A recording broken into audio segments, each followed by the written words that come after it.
Sandspot looked at Heatherheart, who had just delivered her kits.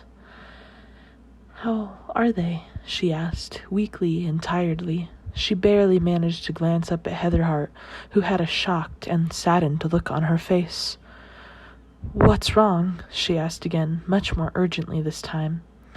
Heatherheart shook her head. "I'm sorry. One of them didn't make it." Sandspot forced herself to sit up a bit as her surviving kit snuggled close to her for warmth and milk. She stared at her kit, who was stillborn. Her heart shattered, and she immediately thought of her mate, Thornstar.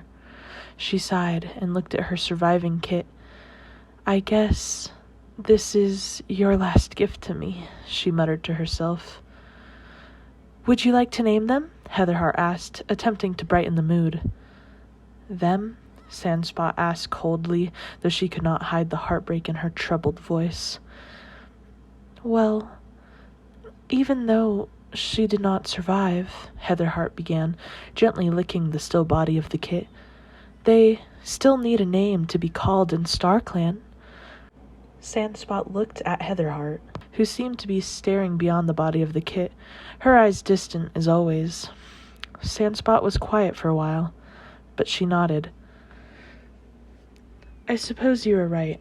Her name will be Aspen Kit," Sandspot said, looking once more at her daughter who did not survive, then turned her head quickly towards her surviving kit as her pain overran her. "His name will be Beech Kit," she said, a smile coming across her muzzle.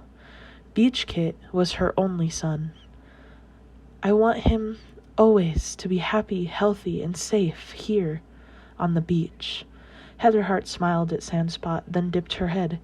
She wanted to apologize, but there was no point. A stillborn kit is something not even a medicine cat could do anything about, after all.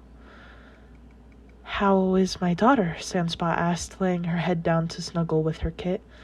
Heatherheart was confused for a moment, but then nodded immediately. "She is well. Her birth went smoothly. She only had one kit, and his name is Dewkit," she said happily, glancing behind her to Amberpelt and her new kit. "Sealeap will be pleased," she said, and Sandspot seemed a bit irritated at the words, but had no energy to fight them.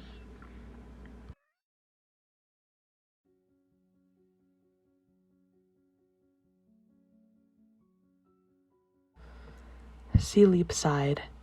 He and Sandface had been talking over this matter for the last few days, and with the smooth birth of the recent additions to the clan, except for Sandspot's stillborn kit, he felt as though he had to make Heatherheart and Halfface's presence official.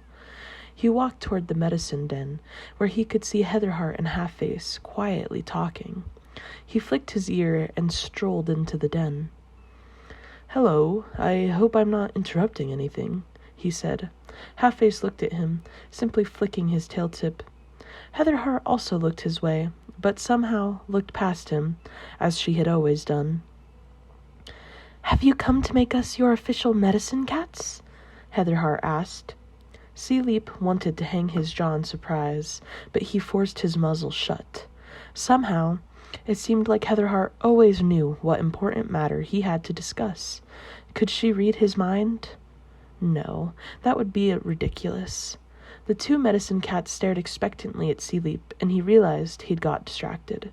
He nodded. Yes," he said finally, then looked at Heatherheart. "You did an excellent job delivering the kits while we were on patrol," he said, and felt pride fill his chest as he thought of his new son, Dewkit. She offered him a half-smile. "Then you must want to go and get your 9 lives now?" Heatherheart asked, and Sealeap sighed. "Yes, I do. I was hoping you would come with me, Halfface." Halfface looked surprised. "Oh, no, I couldn't possibly," he said. For once, he seemed to lose his cool composure. "Well, I would really like it if you were to come," Sealeap pressed, but Heatherheart spoke up. "I'm more attuned with StarClan than Halfface is," she meowed, looking at her brother. "It would be better if I went along with you." Sealeap held back a sigh. Despite them both being odd, he much preferred the presence of Half-Face. Heatherheart's constant foresight made him feel on edge. Plus, she continued suddenly, I love visiting the moon pool. Sealeep looked at her, and for once her eyes were focused on him, though it did not last for long. He sat down on the cold stone floor of the cave and looked at the two. I know it's unusual, but I was thinking of bringing a warrior with us. Maybe Sandface could come. Her skills are exceptional. Half-Face sighed. If you take Sandface, you will be leaving the clan unprotected.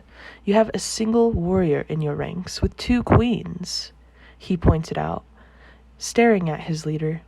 Sealeep stiffened. He needed to make his daughters warriors, and fast. That's true, he meowed, then lifted his head. Then we will bring Dapplepaw. Both medicine cats looked surprised at his words. She's only an apprentice, Heatherheart said gently. She will do well, I'm sure of it, Sealeep said. And perhaps, if this goes well for her, she could become a warrior. Half-Face seemed to smile at Sealeep's idea. I suppose it isn't a terrible idea, Half-Face began, but just remember, there will be thunderpaths, monsters, 2 legs. He trailed off, as if trying to test Sealeep's resolve.